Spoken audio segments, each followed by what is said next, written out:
Hi, I'm Jenny and welcome to Peatlands Unseen, a dive into the world of some of the tiny and unassuming plants and animals that we find all over our peatlands that many of us would never even know were here. The unique wet and acidic conditions of peatlands make them amazing homes for loads of fantastic little creatures and plants. So let's go and have a look and see what we can find.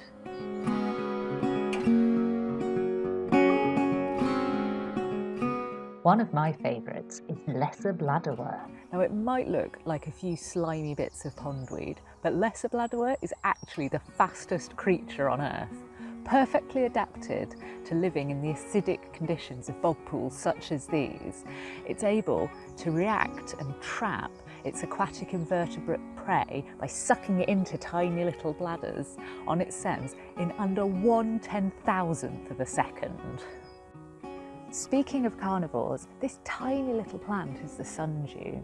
Lurking down on the ground in amongst the peatland vegetation, it lives off a diet of insects which it traps in the sticky dew-like droplets that are on the end of its tentacles.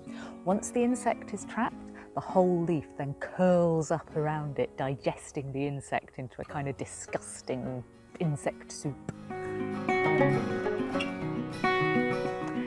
But it's not just rare plants that live on our peatlands.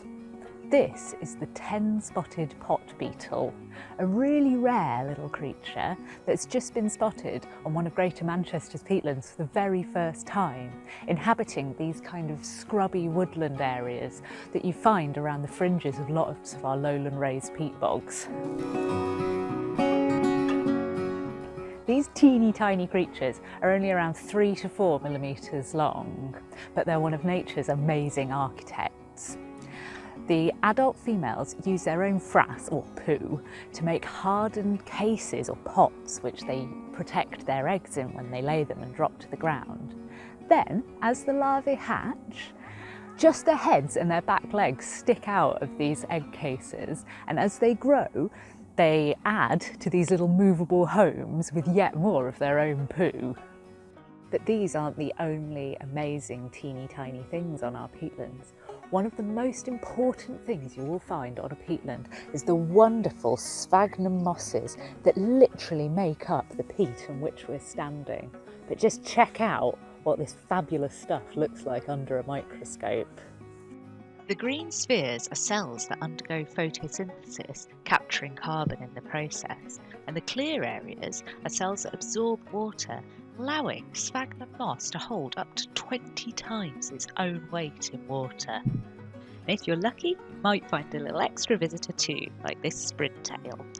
Our peatlands are also full of fantastic creatures who you don't need a microscope to see, but can be really hard to find nonetheless. The Bog Bush Cricket is another peatland specialist, inhabiting wet boggy areas with tussocks of purple moorgrass where it lays its eggs.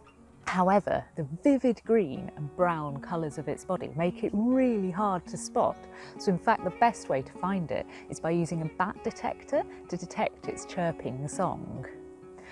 As part of the Great Manchester Wetlands Partnership, we're currently working on a project to reintroduce the Bog Bush Cricket to lots of the peatland areas where habitat destruction has caused it to lose its home.